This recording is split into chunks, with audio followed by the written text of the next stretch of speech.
Welcome back to my YouTube channel. आज हम लोग पढ़ने वाले हैं सक्शनिंग। सक्शनिंग एक बहुत इंपॉर्टेंट प्रोसीजर है जो कि हर एक क्लिनिकल एरिया में करवाया जाता है, चाहे तो आपके एग्जाम में हो या फिर हॉस्पिटल में हो। बहुत इंपॉर्टेंट टॉपिक है जो कि हमेशा क्वेश्चन बनता है। ठीक है, तो चलिए देखते हैं, हम लोग स्टार्ट करते हैं from the definition. What is suctioning? Suctioning एक ऐसा लाइफ सेविंग प्रोसीजर होता है जिसमें हम पेशेंट के पल्मोनरी सिक्रीशंस जितने भी होते हैं उनको हम मैकेनिकली एस्पिरेट करते हैं with the help of the catheter, suction catheter. उस प्रोसीजर को हम लोग क्या कहते हैं? सक्शनिंग कहते हैं। जैसे कि आप यहाँ पे देख सकते हो कि aspirating secretion through a catheter connected to a suction machine और द वॉल सक्शन आउटलेट, या फिर वो सक्शन मशीन हो या फिर वॉल सक्शन आउटलेट हो जिसमें हम लोग जो सक्शन कैथेटर होता है उसको कनेक्ट कर देते हैं। वहाँ से हम लोग को प्रेशर अप्लाई होता है जब हम उस सक्शन कैथीटर को इंसर्ट करते हैं और वहाँ से हम लोग मैकेनिकली एस्पिरेट करते हैं सिक्रीशंस को। उस प्रोसीजर को हम लोग क्या कहते हैं? सक्शनिंग कहते हैं। अब मैंने क्यों कहा कि ये लाइफ सेविंग प्रोसीजर है? जैसा कि आप लोग जानते हो, जो ट्रैकिया होती है हमारी, ये समझो आपकी ये पेशेंट की ट्रैकिया है। Okay, 1 second. ये पेशेंट की ट्रैकिया है। अब इस ट्रैकिया में बहुत सारा सिक्रीशंस है।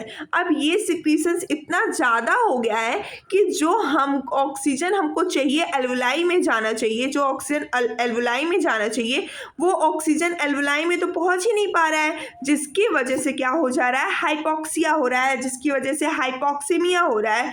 तो जो सिक्रीशंस की वजह से ऑक्सीजन नहीं जा पा रही है उसको अगर हम लोग एस्पिरेट आउट कर देते हैं तो आसानी से ऑक्सीजन हमारे लंग्स के थ्रू हमारे ब्लड में जाएगी और हमारे टिश्यू तक ईजिली वो पहुंच जाएगी। तो इस सिक्रीशंस को आउट करने के लिए हम लोग क्या कर रहे हैं? इस सिक्रीशंस को आउट करने के लिए हमने सक्शनिंग करना है। ओके, तो हमको देखना है सबसे पहले कि ये पर्पज क्या होता है, सक्शनिंग क्यों करते हैं हम लोग, इसके पर्पजेस क्या होते हैं। तो सक्शनिंग हम लोग क्यों करते हैं? तो सबसे पहला इसका मेन इंपॉर्टेंट पर्पज क्या है हमारे पास? To maintain the patent airway. जैसा कि हम लोगों ने पहले ही बात किया है, पेटेंट एयरवे करने के लिए, जैसा कि हम लोगों ने पहले ही बात किया, जो ट्रैकिया है हमारा या फिर जो हमारा ब्रोंकस है, हमारे पल्मोनरी है, उसमें क्या है? सिक्रीशंस है, जिसकी वजह से हमारा वेंटिलेशन परफ्यूजन मिसमैच हो रहा है। अब यहाँ पे अगर सिक्रीशन है तो वेंटिलेशन परफ्यूजन मिसमैच होगा। जैसे कि आप लोग को पता है कि हमारा एक नॉर्मल डिफेंस मैकेनिज्म होता है कफिंग, जिससे क्या होता है? जितने भी सिक्रीशंस होते हैं वो आउट होते हैं, जबकि जो पेशेंट है वो सिक्रीशंस को आउट नहीं कर पा रहा है। तो हमको क्या करना है? मैकेनिकली एस्पिरेट करना है उन सारे सिक्रीशंस को, ताकि जो हमारा एयरवे है वो पेटेंट रह सके। नेक्स्ट हमारा मोस्ट इंपॉर्टेंट पर्पज है to reduce the risk of infection. कैसे ये इन्फेक्शन को रिस्क को रिड्यूस कर रहा है? तो आप देखो कि ये हमारा एक ब्रोंकस ट्री है, लाइक हमारा पल्मोनरी ट्री है, जिसमें हम लोग को क्या करना है? यहाँ पे अगर सिक्रीशंस रहेगा, मान लो यहाँ पे सिक्रीशंस है, बहुत सारे सिक्रीशंस है, जिसकी वजह से क्या होगी? यहाँ पे बैक्टीरियल ग्रोथ ज़्यादा होगा। क्यों बैक्टीरियल ग्रोथ ज़्यादा होगा? क्योंकि यहाँ पे जो हमारे बैक्टीरिया है, जो हमारे वायरस है, उनको कॉलोनी बनाने के लिए इन्वायरमेंट मिलेगा, अच्छा खाना मिलेगा। क्योंकि बैक्टीरिया जो होते हैं वो, उनको मॉइस्चर चाहिए, उनको डार्कनेस चाहिए, जो कि यहाँ पे उनको सब कुछ मिलने वाला है। तो जिसकी वजह से वो यहाँ पे अपना घर बनाएंगे और यहाँ पे वो रहना स्टार्ट कर देंगे।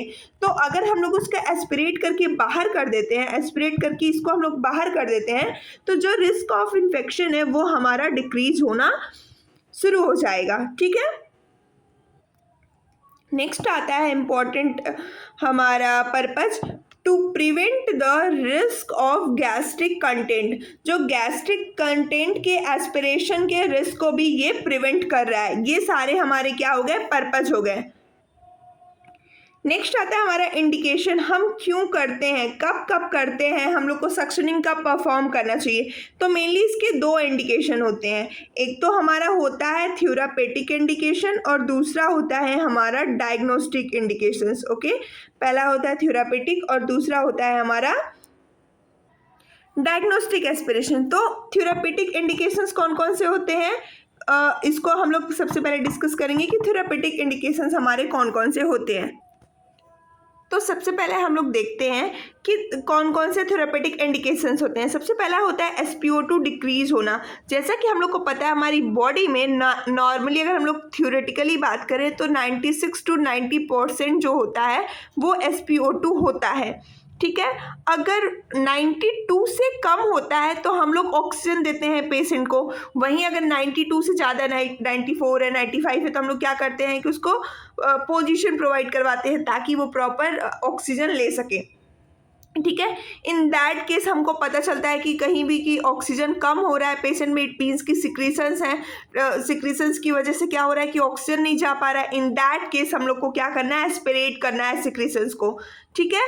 नेक्स्ट हमारा ये आता है कि एब्सेंट है या फिर चेस्ट वॉल मोमेंट डिक्रीज है। एब्सेंट चेस्ट वॉल मोमेंट या फिर डिक्रीज चेस्ट वॉल मोमेंट जो हम लोग को बताता है कि सिक्रीशंस को हम लोग को एस्पिरेट करने की जरूरत है। नेक्स्ट है टैकीकार्डिया। टैकीकार्डिया या फिर आप लिख सकते हो कि ब्रैडीकार्डिया। ब्रैडीकार्डिया भी उस केस में भी आपको क्या करना है, एस्पिरेट करना है पेशेंट के सिक्रीशंस को। और एबीजी वैल्यू एबनॉर्मल है, लाइक अगर आप बोलो कि आपने सैंपल लिया है, एबीजी सैंपल लिया है, आपने सक्शनिंग के पहले से सैंपल लिया है और सक्शनिंग के बाद सैंपल लिया है, तो दोनों के वैल्यू में डिफरेंट आएगा। तो आपको क्या करना है कि पहले क्या करना है कि आपको सक्शनिंग करनी है। सक्शनिंग करने के बाद से जैसे ही आप सक्शनिंग करोगे प्रॉपर ऑक्सीजन जाएगा, प्रॉपर ऑक्सीजन ट्रैवल होगा जो कि ब्लड में जाएगा, प्रॉपर ऑक्सीजन टिश्यूज में जाएगा, जिसकी वजह से एबीजी वैल्यू करेक्ट हो सकती है। नेक्स्ट है हमारा colour changes. Like colour changes में सबसे पहला है हमारा लाइक पेल कलर है या फिर साइनोस्ड है पेशेंट। साइनोसिस क्या होता है, साइनोसिस में होता है bluish discolouration of the skin. Cyanosis अगर हो रहा है इट मीन्स कि ऑक्सीजन का लेवल डिक्रीज है पेशेंट की बॉडी में, आपको तुरंत सिग्नल दे रहा है कि आपको एस्पिरेट करना है सिक्रीशंस को, क्योंकि ऑक्सीजन अंदर नहीं पहुंच पा रहा है, एल्वलाई तक अंदर नहीं जा रहा है, ब्लड को प्रॉपर तरीके से नहीं मिल पा रहा है।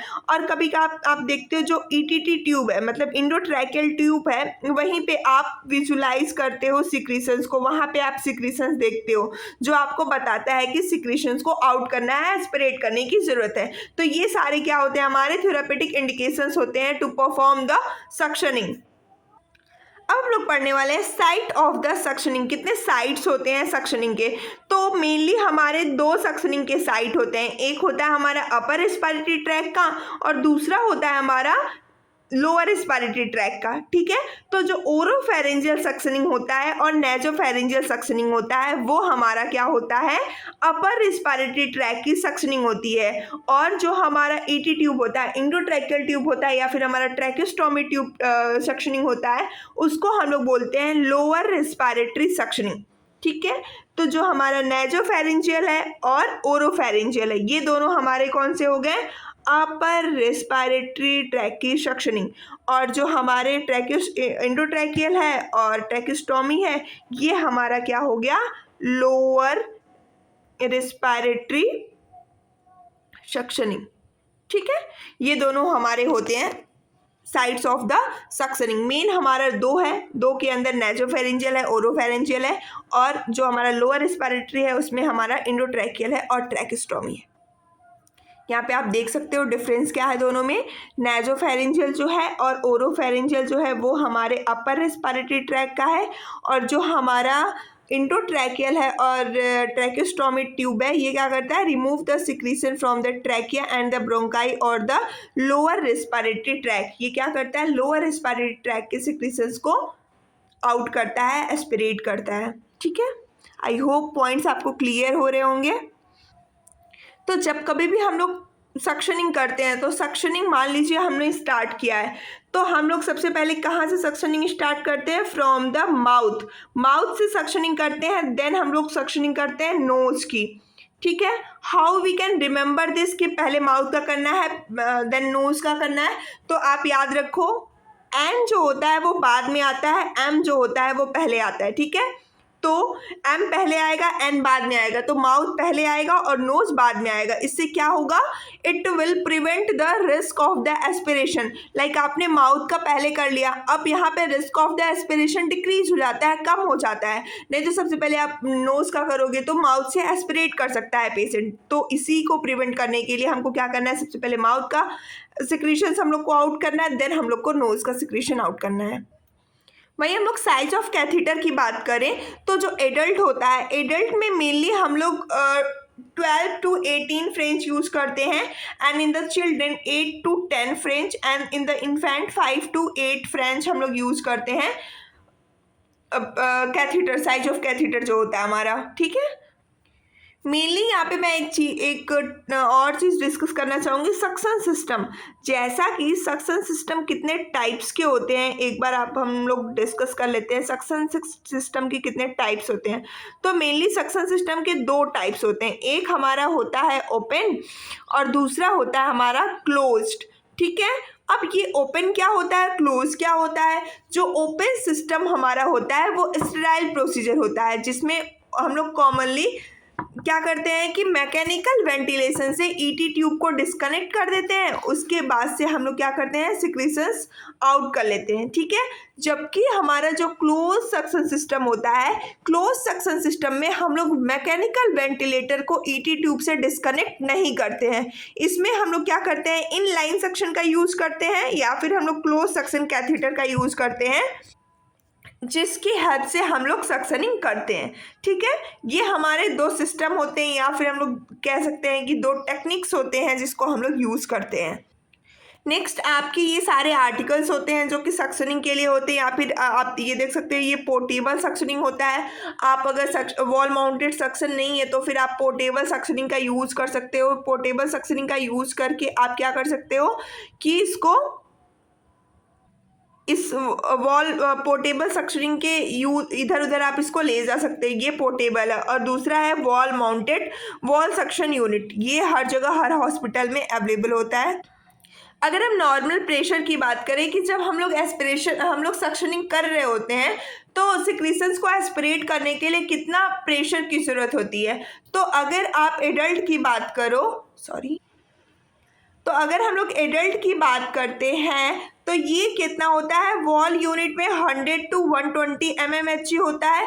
पोर्टेबल सक्शन में कितना होता है, 10 to 15 mm of Hg होता है। जबकि वहीं हम चाइल्ड की बात करें तो 95 to 110 mmHg होता है, जबकि पोर्टेबल में 5 to 10 mm of Hg होता है। इन्फेंट की बात करें तो पोर्टेबल में 2 to 5 mm of Hg होता है और इन्फेंट में 50 to 95 mm of Hg pressure apply किया जाता है। नेक्स्ट आता है हमारा कलर कोडिंग। जैसा कि आपको पता होता है जो हमारे सक्शन होते हैं वो मेनली 3 तरह से आते हैं, एक प्लेन होता है, एक थंब कंट्रोल होता है, एक फिंगर टिप कंट्रोल होता है। ओके, अब जो प्लेन होता है, प्लेन में एक डिसएडवांटेज होता है, यहाँ पे हम लोग प्रेशर कंट्रोल नहीं कर पाते हैं, जबकि थंब कंट्रोल में यहाँ क्या होता है, हम लोग थंब से क्या करते हैं, प्रेशर को कंट्रोल कर सकते हैं। और यहाँ फिंगर टिप से हम लोग क्या करते हैं, प्रेशर को कंट्रोल कर सकते हैं। लेकिन तो जो इनका कलर कोडिंग होता है आइदर प्लेन में या फिर थंब कंट्रोल में या फिर फिंगर टिप कंट्रोल में, सबका जो कलर कोडिंग होता है वो सेम होता है। लाइक अगर आप लाइट ग्रीन लेते हो तो सब में जो फ्रेंच गॉज है वो 6 है। ठीक है, तो ये कलर कोडिंग बहुत ही इंपॉर्टेंट है। लाइक हॉस्पिटल सेटिंग एरिया में जब भी हम लोग काम करते हैं तो ये कलर कोडिंग बहुत ही इंपॉर्टेंट है। ये आप देख सकते हो कि जो कि यहाँ पे ये आप देखो कि ये जो है यहाँ पे आप देख सकते हो फिंगर की तरह ऐसे वाइस शेप में बना हुआ है, ये क्या है, फिंगर टिप कंट्रोल है। ये आप देखो प्लेन, जिसमें आप कोई भी यहाँ पे प्रेशर आप अप्लाई नहीं कर सकते हो, प्रेशर को कंट्रोल नहीं कर सकते हो। नेक्स्ट है ये थंब कंट्रोल। ठीक है, यहाँ पे आप अपना थंब रख सकते हो और प्रेशर को कंट्रोल कर सकते हो इजीली। नेक्स्ट आता है प्रोसीजर को स्टार्ट करने से पहले लाइक पोजिशनिंग बहुत इंपॉर्टेंट होती है, जो कि बहुत ही इंपॉर्टेंट क्वेश्चन पूछा जाता है कि पोजिशनिंग क्या होना चाहिए। तो जब भी हम सक्शनिंग स्टार्ट करते हैं उसके पहले हम लोग पेशेंट को पोजीशन देते हैं। कॉन्शियस पेशेंट है तो हम उसको सेमी फाउलर पोजीशन देते हैं, और अगर वो अनकॉन्शियस पेशेंट है तो हम उसको लेटरल पोजीशन देंगे। और जहाँ पे हम लोग जो कॉन्शियस पेशेंट में प्रोसीजर करते हैं तो नेजल सक्शनिंग जब करते हैं तो उसका नेक जो होता है वो हाइपर एक्सटेंडेड रखना चाहिए। ठीक है, ये हो गई पोजिशनिंग। और क्या बचा हमारा, और जब भी हम लोग ओरोफेरेंजियल सक्शनिंग करते हैं तो हम पेशेंट से बोलते हैं pull the tongue forward, do not apply suction during the insertion. ये बहुत इंपॉर्टेंट पॉइंट है कि जब भी आप सक्शन को अप्लाई कर रहे हो, सक्शन कैथेटर इंसर्ट कर रहे हो, उस टाइम पे आपको क्या करना है, कोई भी प्रेशर अप्लाई नहीं करना है। इससे क्या हो सकता है कि इंजरी हो सकती है पेशेंट को। इसको प्रिवेंट करने के लिए आपको कोई भी प्रेशर अप्लाई नहीं करना है जब भी आप इंसर्ट कर रहे होते हो ट्यूब को, कैथेटर को, सॉरी। जब भी हम लोग सक्शनिंग कर रहे होते हैं तो हम लोग क्या करते हैं, लाइक अगर हम लोग सक्शन कैथेटर को इंसर्ट कर रहे होते हैं तो उस टाइम पे तो सबसे पहले जैसा कि हमने बोला कि उस टाइम पे आपको क्या करना है, प्रेशर अप्लाई नहीं करना है। तो जैसे ही आप कराइना तक आते हो, यहाँ तक आते हो आप, यहाँ पे एक होती है हमारी कराइना, तो यहाँ पे क्या होगा, आपको ऑब्स्ट्रक्शन फील होगा। आपको जब भी ऑब्स्ट्रक्शन फील होता है तो आपको अगेंस्ट द ऑब्स्ट्रक्शन नहीं लेके जाना अपने सक्शन कैथेटर को, आपको थोड़ा सा ऊपर लेकर के जाना है। देन आपको वहाँ पे क्या करना है, प्रेशर अप्लाई करना है और आपको सक्शन करना है, ठीक है। नेक्स्ट हमारा मेन इंपॉर्टेंट बात आता है कितने टाइम तक हम लोग को सक्शनिंग करना होता है। ये बहुत ही कंपटीशन में हमेशा पूछा जाने वाला क्वेश्चन है। तो आपको सीधा सिंपल सा आंसर देना है 10 सेकेंड। 10 सेकेंड से ज़्यादा हम लोग को प्रेशर अप्लाई नहीं करना होता है, 10 सेकेंड से ज़्यादा हम लोग को सक्शनिंग नहीं करना होता है। अगर 10 सेकेंड ऑप्शन में नहीं है देन हम लोग जाएंगे 15 सेकेंड, ठीक है। 15 सेकेंड से ज़्यादा नहीं जाना है। तो 10 से 15 सेकेंड ये हम इंटरवल में याद करेंगे, लेकिन तो मोस्ट एक्यूरेट, मोस्ट करेक्ट जो है वो 10 सेकेंड ही सही जवाब है, ठीक है। तो सबसे पहले हम पेशेंट को क्या करते हैं, ऑक्सीजनेट करते हैं। पेशेंट को ज़्यादा से ज़्यादा हम लोग क्या करते हैं, ऑक्सीजन प्रोवाइड करते हैं, ताकि जब हम लोग सक्शनिंग कर रहे होते हैं उस दौरान पेशेंट को ऑक्सीजन की कमी ना हो। तो सबसे पहले हम पेशेंट को क्या करते हैं, ऑक्सीजनेट करते हैं, प्रॉपर ऑक्सीजन देते हैं। उसके बाद से हम लोग सक्शन करते हैं। सक्शन कैथेटर को हम लोग इंसर्ट करते हैं और तब तक प्रेशर अप्लाई नहीं करते हैं जब तक हम लोग फुल्ली इंसर्ट नहीं कर देते हैं। while inserting the suction catheter we should not apply the pressure, okay। उसके बाद से हम लोग सक्शन कर देते हैं इन इंटरवल। अगर इन बिटवीन अगर लग रहा है कि पेशेंट को ऑक्सीजन की कमी हो रही है, उसको ब्रेडिकार्डिया हो रहा है या फिर ऐसा कुछ हो रहा है, तो हम लोग क्या करते हैं, तुरंत सक्शन को बंद करते हैं और उसके बाद से हम पेशेंट को ऑक्सीजनेट करते हैं, थोड़ी देर रेस्ट करते हैं। अगर पेशेंट सेटल है देन हम लोग फिर से सक्शनिंग प्रोसीजर परफॉर्म करते हैं, ठीक है। और हम लोग कितना बार अप्लाई कितना हम लोग कर सकते हैं, 20 to 30 second interval between each suction and limit suctioning to 5 minute in total. Totally हम लोग 5 मिनट तक करते हैं और 20 से 30 सेकेंड के इंटरवल में हम लोग एक बार रुक जाते हैं, ठीक है। तो ये पूरा प्रोसीजर था हम लोग के सक्शनिंग का। अगर आपको कहीं डाउट है तो प्लीज़ आप कमेंट बॉक्स में ज़रूर पूछना। नेक्स्ट हमारा बचता है कॉम्प्लिकेशन। जैसे हम लोग स्टार्टिंग से ही डिस्कस कर रहे हैं, हाइपॉक्सीमिया इसका एक कॉम्प्लिकेशन हो सकता है। कॉज पेशेंट को मे भी आपने ऑक्सीजनेट प्रॉपर तरीके से पहले ना किया हो, या फिर इन बिटवीन पेशेंट को आपने ऑक्सीजन दिया भी हो तो पेशेंट को इन बिटवीन ऑक्सीजन की कमी पड़ सकती है और उसकी वजह से हाइपॉक्सीमिया हो सकता है। ट्रॉमा हो सकता है एयरवे में, अगर आपने इंसर्शन के दौरान ही प्रेशर अप्लाई कर दिया तो ट्रॉमा हो सकता है, या फिर आपने बहुत ज़्यादा सक्शनिंग कर दी तो भी पेशेंट को ट्रॉमा हो सकता है। नोजोकोमियल इन्फेक्शन हो सकता है आपने अगर स्टेराइल टेक्निक मेंटेन नहीं की तो। नेक्स्ट है कार्डियक डिसअरिथमिया पेशेंट को हो सकता है। ये सारे हमारे कॉम्प्लिकेशन थे। So thank you so much, आपने वीडियो को देखा लास्ट तक, एंड तक। अगर आप लोग को समझ में आया हो तो बहुत अच्छी बात है, ठीक है। आप अगर आपके कोई डाउट्स है तो आप कमेंट बॉक्स में से पूछ सकते हो for every time. Thank you.